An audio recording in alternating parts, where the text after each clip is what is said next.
अपढ़ होते। आप लोग पढ़े लिखे हो और तीर्थंकर अपढ़ होते, यानी उनकी पढ़ाई कहीं भी नहीं होती और आगे भी ऐसा ही रिकॉर्ड रहेगा। जिसको कुछ समझ में नहीं आता उसको समझाने का विधा है, विद्यालय में जाकर ये करो, किंतु उन्हें उस अवस्था में रह करके अच्छे अच्छे उलझी हुई समस्याओं को भी वे अपढ़ हो करके सबके समाधान दे देते हैं। बड़ा अद्भुत है यह युग, एक प्रकार से वैज्ञानिक युग माना जाता है। इसी के ऊपर उसका व्यक्तित्व निर्धारित या पहचान किया जाता है।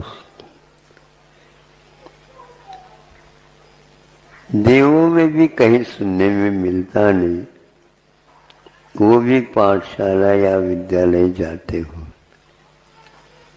इतना अवश्य आ जाता है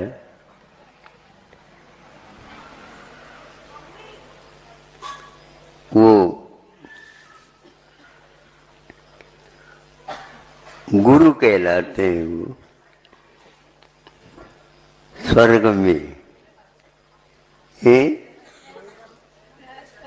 बृहस्पति ये वार के ऊपर गुरु कहलाते हैं, लेकिन कहीं विद्यालय की स्थापना उन्होंने वहां पर नहीं की। इतना अवश्य है उनका विशेष क्षोभम होता होगा, इसलिए उनको बृहस्पति कह करके पुकारते हैं। और कहीं कहीं पर कवि लोग काव्यों में बृहस्पति का नाम याद करते हैं, जहाँ पर उनके लिए भी हे भगवान आपकी गुणानुवाद करने में अक्षमता हो गई, यानी वो बृहस्पति भी यदि चाहे भगवान के गुणगान पूर्ण नहीं कर सकता।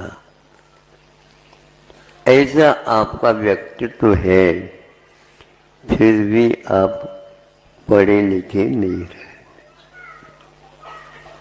हाँ,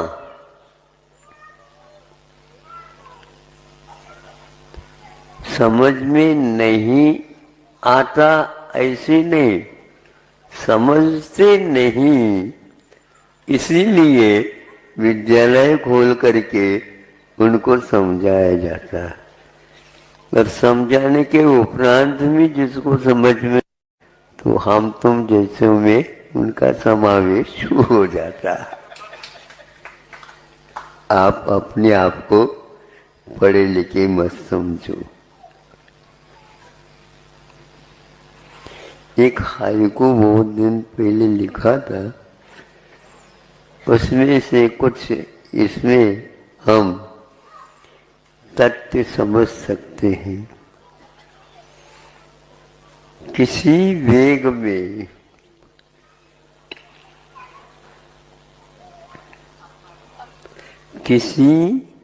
वेग में अपढ़ हो या पढ़े, अपढ़ हो या पढ़े, किसी वेग में दोनों समान है।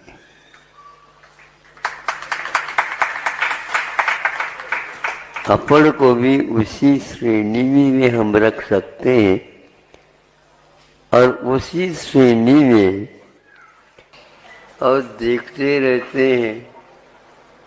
और इधर से जब हम तुम देखते हैं तो न ही उन व्यक्तियों की हम गिनती कर सकते हैं और न ही उनकी खिड़कियों में कौन खड़े हैं दरवाजा में कौन खड़े हैं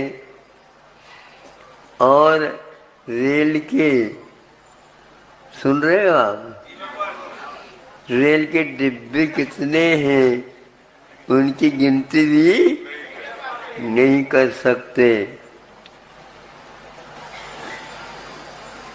क्योंकि वह वेग में है।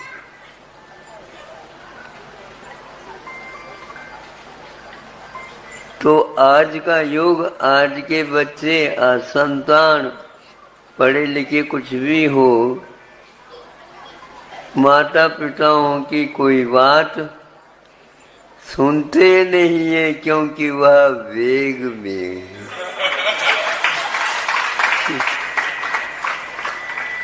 बहुत वेग में है। माता पिता सोचते भैया कुछ कहो नहीं तो इतने वेग में स्टेशन को भी पार करके चले न जा। कई गाड़ियां कुछ स्टेशन पर रुकती हैं और कुछ गाड़ियां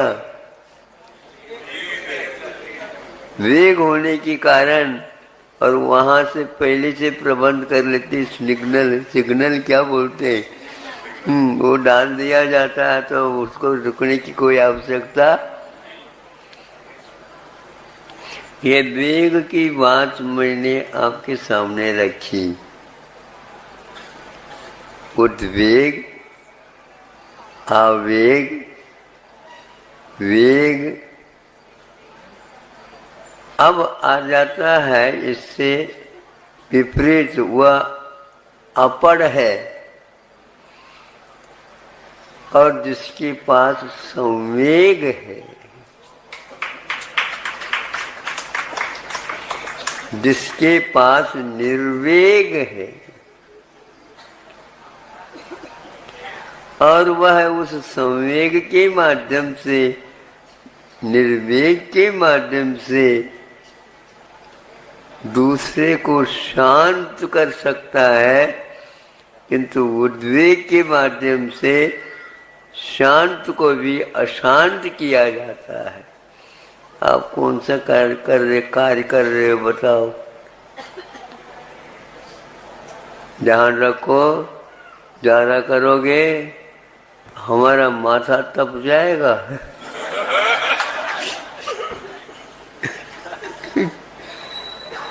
माथा तपता है और जो संवेग के माध्यम से तपने के बाद भी उसको बहुत जल्दी शांत करने की क्षमता, बड़ी बड़ी सभा को भी एक व्यक्ति संवेग वाला शांत बिठा सकता है। जहाँ पर समूह चरण में सिंह भी बैठा है, गैया भी बैठी है।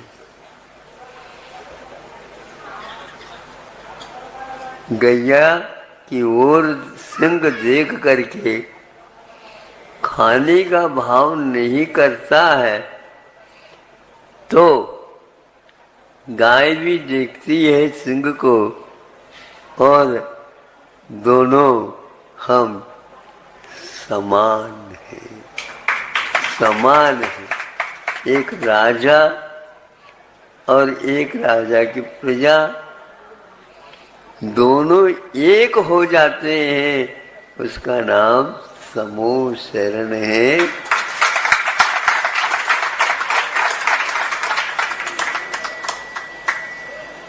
हमें कुछ करना नहीं, हमें ज्यादा कुछ पढ़ाई करना नहीं, बस वेग को देखते रहो।